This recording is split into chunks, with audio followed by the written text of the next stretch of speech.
pessoal, todo mundo me ouvindo aqui? Beleza. Então, inicialmente aí, né, agradecer o convite do I3E, né? Muito legal para a gente estar participando desses eventos, né?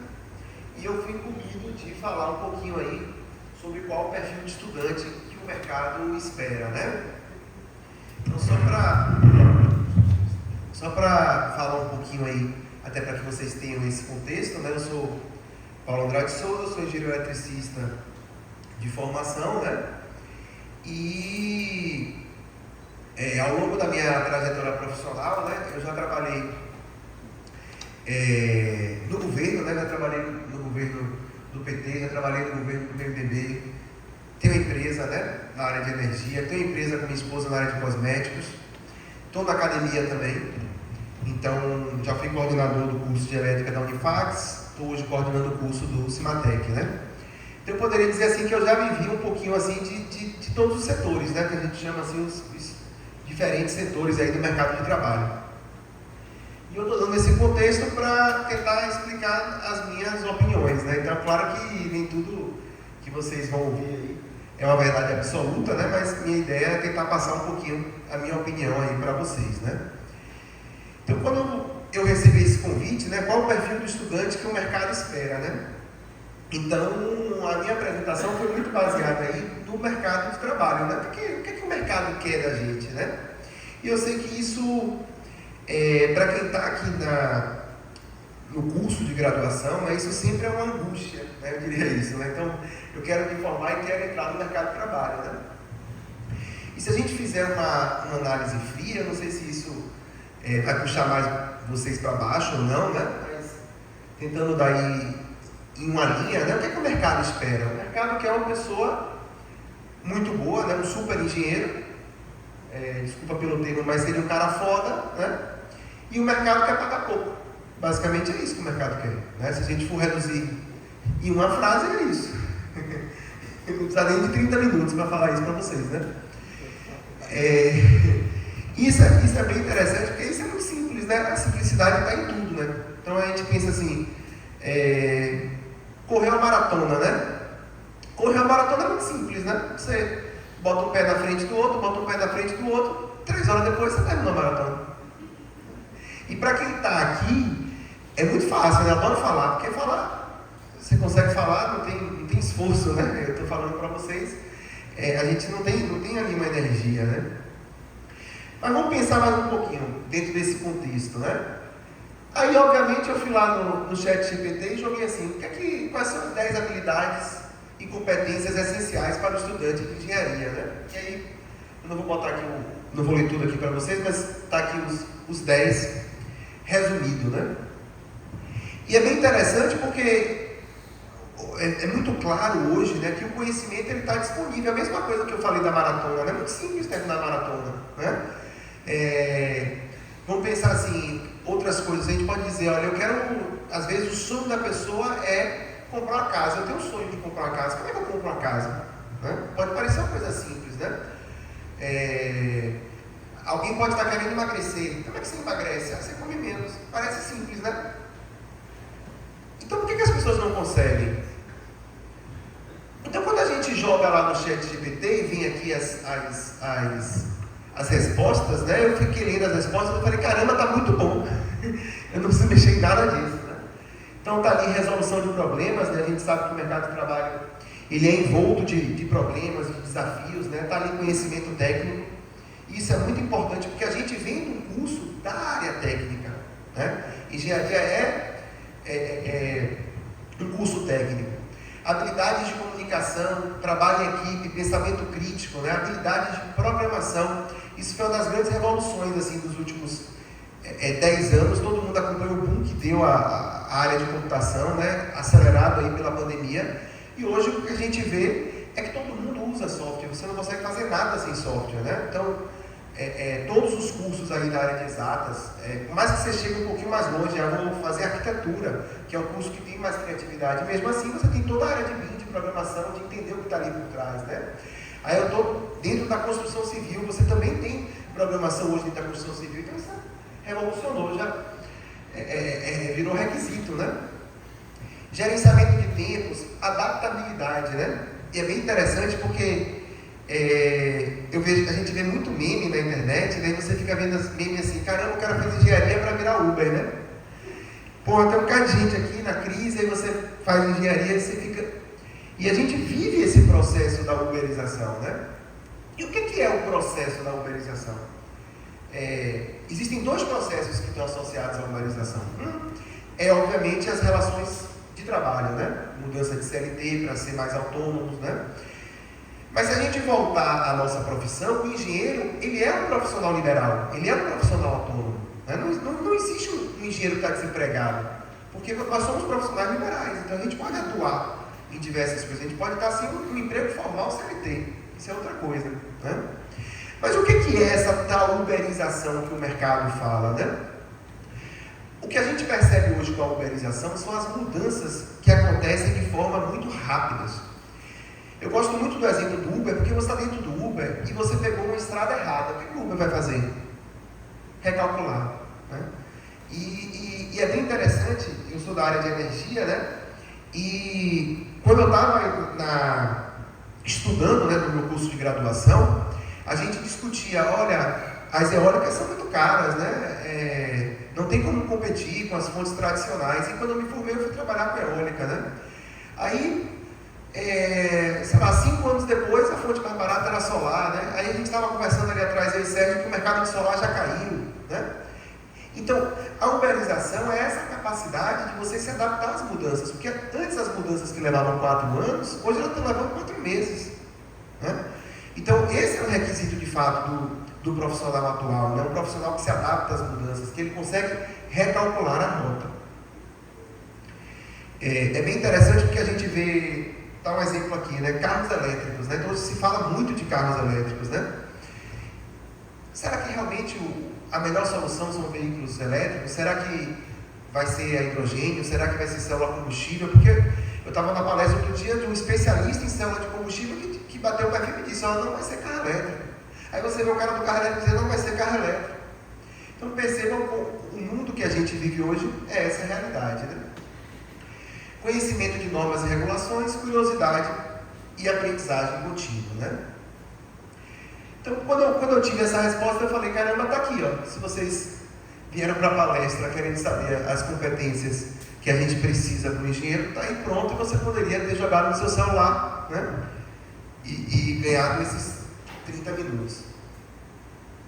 E aí eu chego no primeiro lugar que eu queria falar, que é a diferença entre tomar conhecimento e ter conhecimento. Então agora vocês tomaram conhecimento, vocês já sabem quais são os requisitos, né? Agora o que é ter conhecimento? Ter conhecimento é a gente ter a capacidade de aplicar, de usar esse conhecimento ao nosso favor.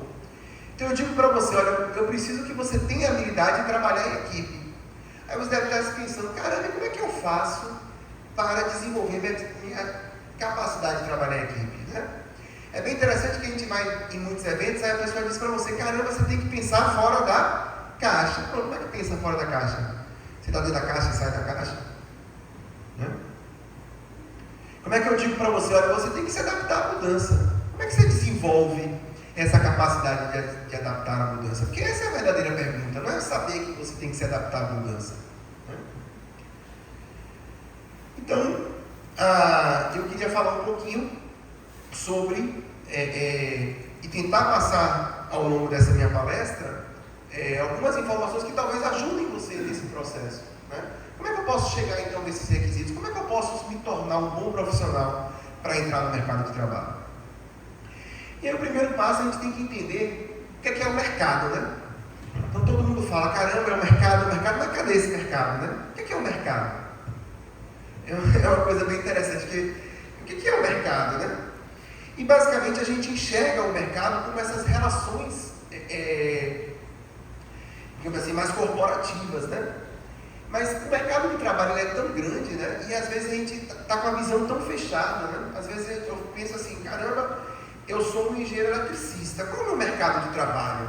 Eu vou trabalhar na área de GTD, de telecomunicações, né? Ou eu vou trabalhar, sei lá, no agronegócio? Qual é o meu mercado?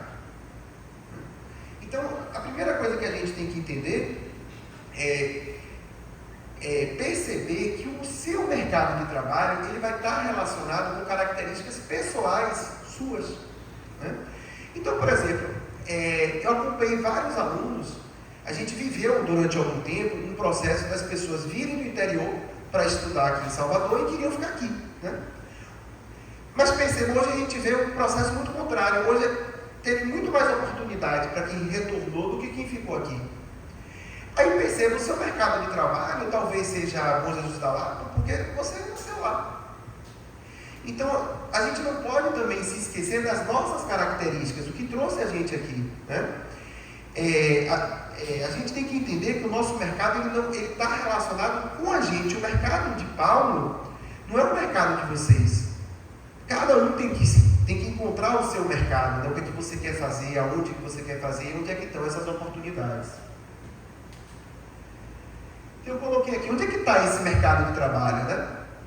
É bem interessante porque numa entrevista, aconteceu isso tem mais ou menos um ano, uma empresa, ela trabalhava nessa área de audiovisual, né? E basicamente ela estava tentando encontrar uma pessoa que gostasse de festa, de som, para trabalhar na área de som. Então muitas vezes o aluno está aqui, ele fica pensando alguma coisa que talvez ele ignore uma aptidão dele. E eu tive um colega de sala, que era bem interessante esse caso, que eu queria falar para vocês, e ele sempre gostou de esportes radicais, né? Então ele adorava fazer rapel, e fez engenharia elétrica, né? E basicamente foi trabalhar na Coelba, não se identificou, etc, coisa e tal. Resultado, ele se descobriu e hoje ele faz manutenção em aerogerador, subindo o aerogerador. Então ele conseguiu juntar o curso dele com algo que era natural, era intrínseco dele, né? Ele gostava de esportes radicais. Olha que coisas interessantes, e muitas vezes a gente está ignorando esse sinal, né? Será que o mercado de trabalho, meu mercado de trabalho, eu fiz engenharia elétrica, mas será que meu mercado de trabalho não está na construção civil? Será que meu mercado de trabalho não está em automação residencial? Será que eu não quero depois ir para a área médica e me especializar em equipamentos biomédicos? Aí eu nasci na família de médico, meu pai é médico, minha mãe é médica, mas eu nunca gostei de medicina. Mas será que não tem uma relação para você ir para essa área de biomedicina? Então isso são coisas que eu vejo muitas vezes o estudante ignorando, né? A gente sabe que o Brasil ele é um país assim, muito grande, né? Nós temos aí o agronegócio muito forte, né? A gente acompanha N cases de alunos de vocês, de colegas de vocês, né, que montaram startups na área do agronegócio, se deram bem, né? Então, o que eu queria inicialmente que vocês entendessem é que esse mercado ele não é tão fechado, né? O mercado de trabalho pode ser um mercado financeiro. O mercado de trabalho pode ser fora, né? Pode ser outro país. Meu sonho é trabalhar em outro país. Por que eu vou ficar então olhando o mercado aqui? E é bem interessante que como coordenador de curso a gente vê muito isso, né? A gente vê alunos, caramba, meu sonho é morar no Canadá. Então ele já tem aquilo muito claro para ele, né? Então o mercado dele é ir morar no Canadá. E a gente precisa construir esse movimento, né? Não adianta a gente ter o sonho de terminar a maratona se a gente não fizer alguma ação para isso. Aí vira ilusão, né? Então sonho sem ação é ilusão, não tem para onde correr. E é bem interessante quando a gente fala de perfil, porque existe uma diferença muito grande de competências e conhecimento, né? E conhecimento é o que a gente aprende no curso de graduação, né? Diversos conhecimentos, né? E eu gosto de pensar no conhecimento como o cinto do Batman, né? Então você tem um cinto do Batman que consegue fazer várias coisas, são ferramentas. Então o conhecimento é como se fosse um martelo, como se fosse uma chave de fenda, como se fosse uma ferramenta que você tem, né? Mas se você não consegue aplicar essa ferramenta, você não vai chegar a lugar nenhum. Então o que é a aplicação do conhecimento? É o que hoje a gente chama de competência. Então eu posso dizer para você, olha, você aprendeu aqui na universidade a fazer um cálculo de queda de tensão, a fazer um cálculo de um disjuntor, né? Qual é o valor disso? Zero. Para o mercado, zero. Agora um projeto elétrico tem valor. Então você consegue pegar o conhecimento, você aplica ele, você consegue ter ali um produto, você consegue ter uma competência, aquilo vai ter um valor, né? Você pode estudar aterramento, você pode estudar para-raio, mas você consegue fazer um projeto de uma subestação, aquilo tem valor, né? E obviamente o mercado de trabalho ele não valoriza o empenho, né? Essa é uma frase aí que também não poderia não estar aqui na apresentação, né? A gente pode estudar muito, ter muito conhecimento, mas se a gente não conseguir aplicar, aquilo não vai ter valor nenhum, né? Essa é a verdade, né? Então vamos voltar para o nosso exemplo do projeto, né? Projeto elétrico. Então se eu consigo fazer um projeto, eu consigo fazer um dimensionamento de um disjuntor, né? Aquilo é um conhecimento que eu tenho. Se eu consigo fazer um projeto elétrico de uma casa, aquilo tem valor. Aí, como vai ser mais valorizado o seu trabalho? Quão raro ele for. Vai ter muito mais pessoas que conseguem fazer um projeto elétrico de uma casa do que pessoas, por exemplo, que conseguem fazer um projeto elétrico de um carro. Muito menos pessoas que conseguem fazer, por exemplo, um projeto de acionamento de um foguete, né? E, obviamente, o valor do seu trabalho, ele vai estar na raridade do seu trabalho, né? Na concorrência do seu trabalho. E é assim que o mercado pensa. Então, vamos pensar assim, vamos pegar trazer o exemplo aí da eólica, né? Então a gente pode dizer, o engenheiro eletricista ele tem que saber que o aerogerador gera energia, não é verdade? O engenheiro eletricista ele tem que saber que o aerogerador gera energia do vento. E aí você vai se aprofundando. Tem uma pessoa que consegue calcular quanto de energia aquele aerogerador gera, né? E aquilo tem um valor maior. Ficou claro essa questão da valorização do trabalho? Quanto mais raro você for, mais valor esse seu trabalho vai ter. Só que aí também, eu não estou aqui para falar coisas bonitas, né? Estou tentando falar o máximo de verdade possível. Quanto mais especializado você for, é mais provável que aquele conhecimento em algum momento seja ultrapassado ou perca valor. Então, se você se especializa muito em uma linguagem de programação, em algum momento você vai ser um cara que está na crista da onda e aquilo vai ter um valor enorme, tá?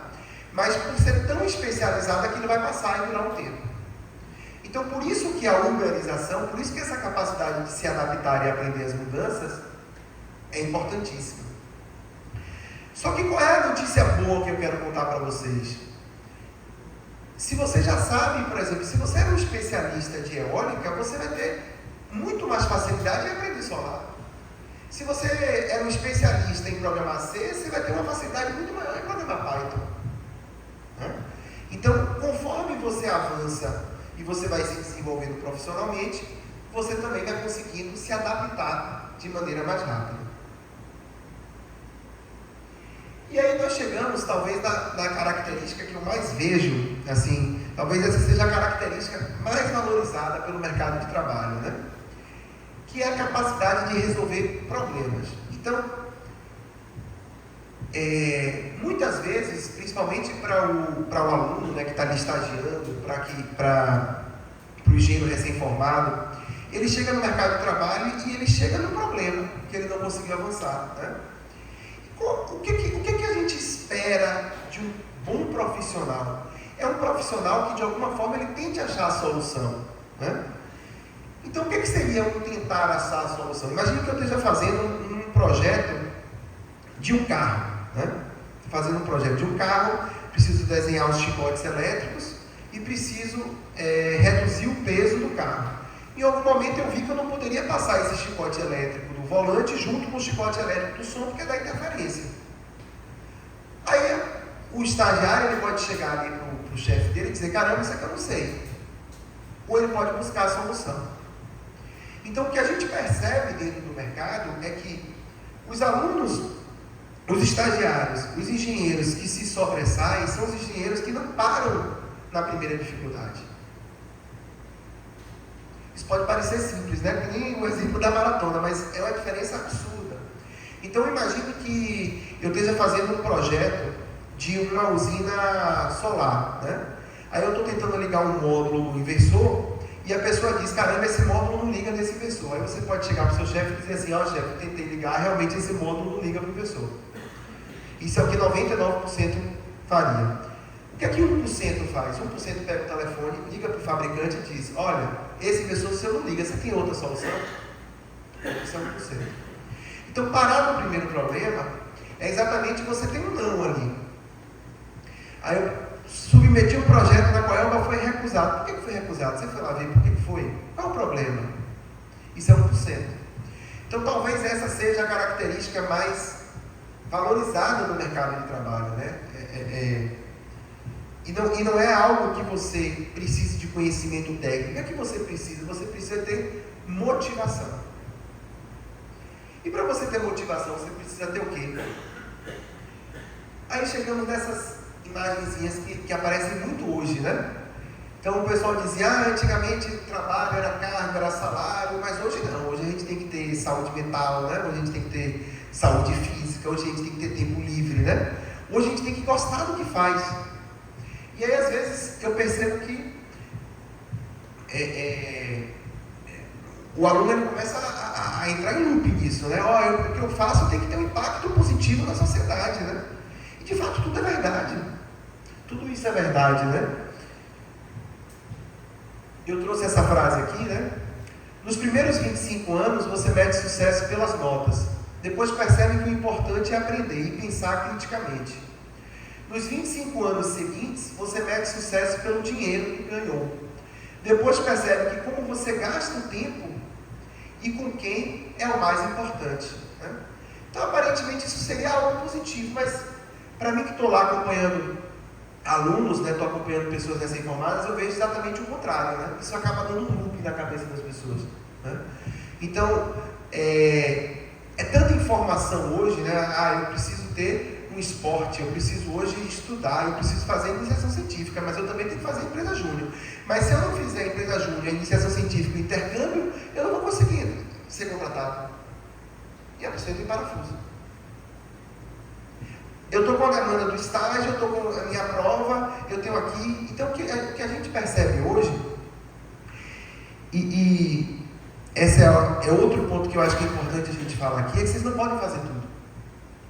Vocês não podem fazer tudo, ninguém consegue fazer tudo, ninguém é o super-homem, né?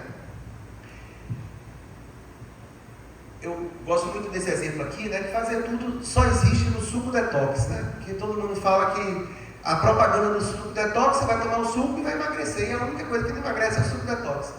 Então isso não existe esse mundo perfeito. Você não pode imaginar que você comeu pizza o dia inteiro, vai tomar um suco e vai emagrecer. Não existe isso. Você não pode imaginar que você nunca correu, aí você vai botar um tênis e vai correr uma maratona. E você não pode imaginar que você vai vir numa palestra aqui de 30 minutos e você vai sair daqui o melhor profissional, porque isso é impossível. Não é verdade? Porque está disponível o que vocês têm que ter.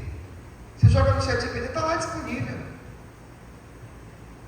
Todo mundo sabe o que é que tem que ter.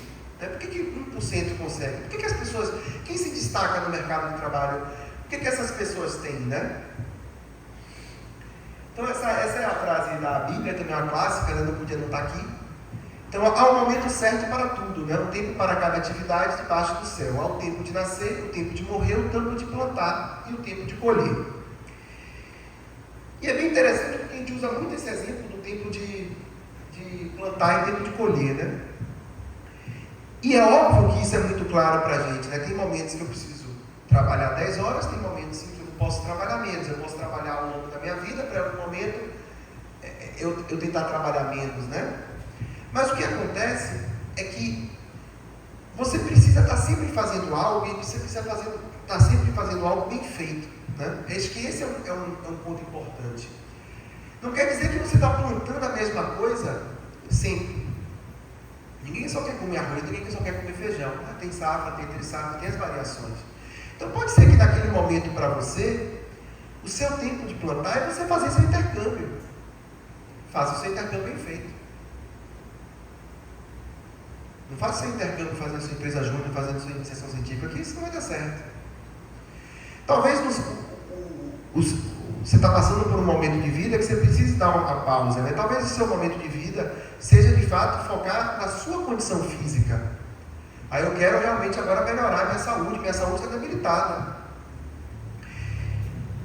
Como é que isso faz uma diferença? Imagine você agora, se coloque no lado de quem está entrevistando. Aí você tem duas pessoas para a mesma vaga. Aí esse cara, eles têm o mesmo curso, né, a mesma formação, mas um diz, olha, eu fiz um intercâmbio e passei 20 dias. O outro diz, olha, eu fiz um intercâmbio, meu intercâmbio foi isso, e eu consegui empreender no meu intercâmbio, eu montei uma empresa. Então você vai ter um diferencial, né? Você pode ter um hobby, eu fiz o meu curso de graduação, mas eu corri uma maratona. Rapaz, você vai contratar alguém que já correu uma maratona, aquilo tem um valor muito maior. É muito porque ele saiu do 99%, ele tem um diferencial, né? Então, às vezes, o detalhe que vai te trazer uma maior penetração no mercado de trabalho, ela pode não estar relacionada com o seu curso. Eu sou empresário, aí o cara disse para mim, olha, eu me formei em engenharia elétrica, mas eu tenho uma padaria, eu entendo de negócios, eu sei vender. Isso é um diferencial. Eu sei falar com as pessoas. Eu aprendi aonde a falar com pessoas vendendo pão. Tenho certeza que ele sabe vender pão. Ele aprendeu de fato. Então, muitas vezes a gente acaba negligenciando, né? E dentro desse contexto, eu vou chegar aqui na característica que eu acho que é o mais importante para, de fato, você se tornar um profissional de sucesso. Que é o que a gente chama hoje de disciplina. Disciplina. Então, muitas vezes a gente acha, quem que são as pessoas que se destacam no mercado de trabalho? São as pessoas mais inteligentes? Não são. São as pessoas que se esforçaram mais? Esforço sem resultado? Não serve para nada. Então, quem são as pessoas que de fato se destacam no mercado de trabalho? São as pessoas que mantiveram foco e tiveram uma disciplina. Elas conseguiram dar um passo, dar um passo, dar um passo, dar um passo, dar um passo e não param. E é bem interessante porque a gente vê hoje pessoas com 70, com 80 anos ativas no mercado de trabalho. São pessoas que rendem muito, né? Olha que bacana isso. A gente viveu nos últimos anos um movimento contrário. Então, antigamente, o que a gente chama de pessoas que hoje são idosos, né, com mais de 65 anos, estavam saindo do mercado de trabalho. Hoje eles estão voltando. Porque tem uma bagagem, tem uma experiência e tem uma disciplina. Agora vamos olhar então essas características com isso, né, com essas informações. Acabou distorcendo aqui, né? Então, de fato, o perfil que o mercado quer é um perfil empreendedor, criativo, proativo, inovador, com habilidades de comunicação, né? Motivados por desafios, sempre disposto a aprender e apto a trabalhar em equipes multidisciplinares. Agora, como é que a gente desenvolve isso? A gente precisa desenvolver os dois lados. A gente precisa desenvolver os soft skills e os hard skills. E aí eu vejo erro nos dois lados. Tem alunos que só querem desenvolver os soft skills. Então o aluno chega hoje no curso e diz, olha, eu não preciso me dedicar tanto na área de controle, porque a gente não vai aplicar isso. Né? Eu não preciso entender isso aqui do cálculo do curto-circuito, porque na prática a gente não usa isso. Né? Mas vocês têm que entender que o curso de engenharia ele é um curso hard. De fato, existem problemas que só vão ser resolvidos com matemática, com física, com programação, com modelagem. Né? Por outro lado, também não adianta eu só ter matemática, só ter modelagem e eu não saber me comunicar. Então, esse equilíbrio, eu acho que é um ponto-chave, né? É vocês tentarem conciliar as duas coisas. Habilidades de comunicação, habilidades de vendas, é tão importante quanto as habilidades técnicas. E aí eu coloquei esse slide para falar exatamente da inteligência artificial, né? Só que tudo estava indo lindo, né? E chegou aí a inteligência artificial e de fato ela vem para revolucionar, né? É uma ruptura. E o que a gente percebe é que tudo que não tiver associado à criatividade vai perder valor. Porque a única coisa que a inteligência artificial não consegue fazer é ser criativa. Ela vai replicar melhor. ela vai buscar melhor, ela vai montar melhor, ela vai ter mais recursos, mas a criatividade não. Então, essa capacidade de você ser criativo, né, vai contar muito. Só que aí volta o problema: como é que você é criativo? Como é que eu me treino para ser criativo? Aí eu vou acordar amanhã e vou dizer assim: rapaz, eu vou agora ser criativo, né? É um negócio difícil. Então, o que a gente percebe das pessoas que têm criatividade? A criatividade está muito relacionada à sua condição física, né? A sua capacidade de estar bem. Então, não adianta você trabalhar 16 horas por dia, porque você não vai ser criativo. Não adianta você puxar, digamos assim, puxar a alavanca só para um lado, porque você não vai ser criativo, né? Então, a criatividade, ela está sempre associada a uma gestão, né? Entender ali o que eu posso fazer. E eu acho que esse seria assim o recado para vocês, né? Vocês têm que tentar de alguma forma entender que se vocês não estiverem bem como pessoas, vocês nunca vão estar bem como profissional. E aí, para deixar isso mais aplicado, né? A gente já está aqui no tempo. Aqui. Eu quis trazer esse exemplo, né? O que é o melhor professor na visão do mercado, né? É o professor que dá melhor aula?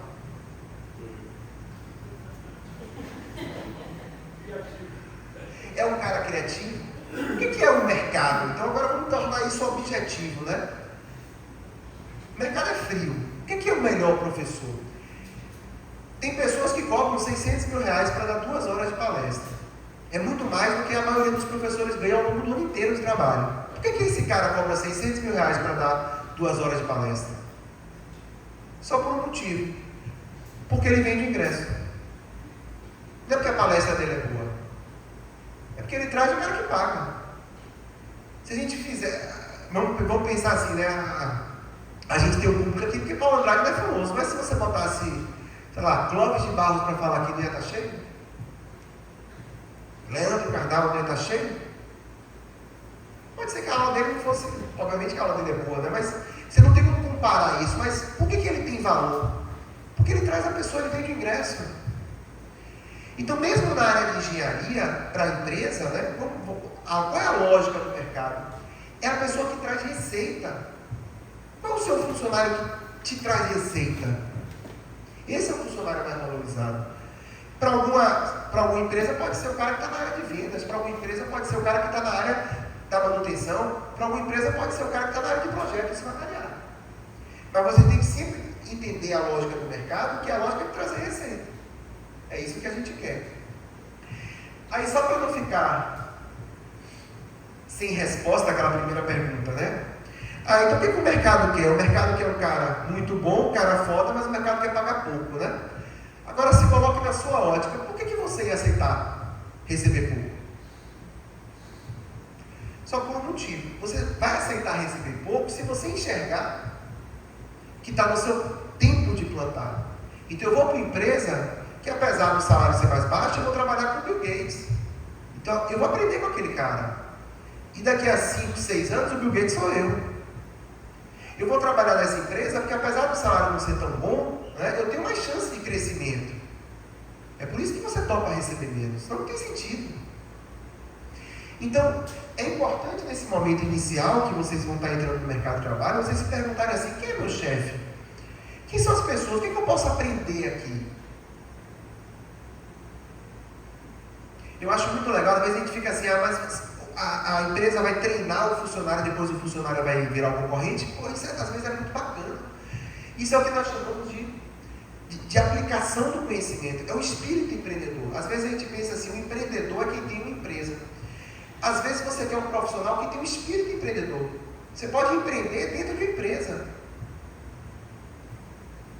Você pode empreender também na sua empresa, mas você pode empreender dentro de uma empresa. Você chegou lá, viu uma coisa errada, você diz: rapaz, eu tenho uma solução para isso aqui. Você está empreendendo na sua empresa.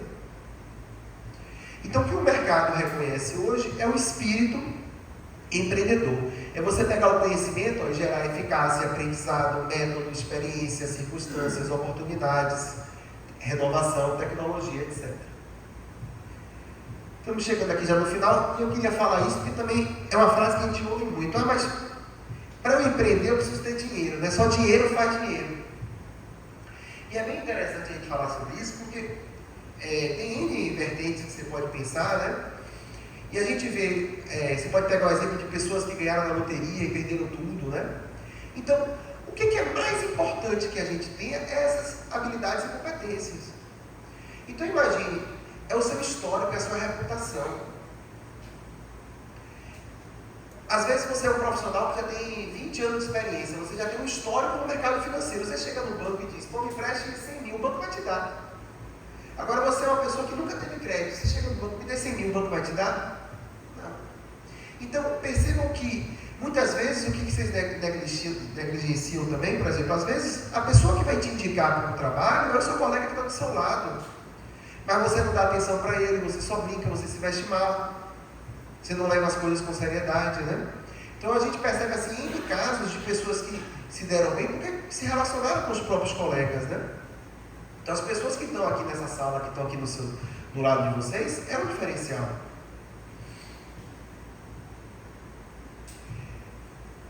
E a outra coisa que eu coloquei aqui, ó, é que a gente tem que focar só nas coisas que controlam. Então o que eu percebo é que realmente não adianta vocês quererem fazer coisas que não estão no controle de você, né? Então imagine que eu, sei lá, eu queira montar uma fábrica de produzir veículos. Eu, Paulo, tenho condições de montar uma fábrica de produzir veículos? Não. Eu não tenho investimento, eu não tenho conhecimento, eu não tenho nada. Mas às vezes você tem condições de dar um passo. O que eu posso fazer para melhorar? O que eu posso fazer para ser mais criativo? Aí eu posso acordar mais cedo? Eu posso tentar traçar uma meta de ler um livro por dia, por mês? Por dia também é muito, né? Por mês.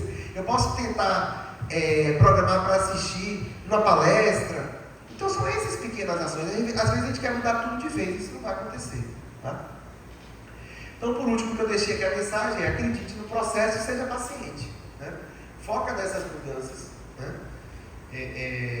Tentem estar bem. Né? A cada dia melhorar e ter disciplina. Seria aí o que eu percebo assim, que as pessoas que hoje estão sendo bem sucedidas no mercado, seja empreendendo em algum lugar ou empreendendo na sua própria empresa, são pessoas que têm esse perfil. Não é o mais inteligente, é o cara que tentou, que não desistiu, que cada dia ele dá um passo e cada dia ele está melhor. Basicamente era isso, gente. Agradeço e deixo aí meus contatos.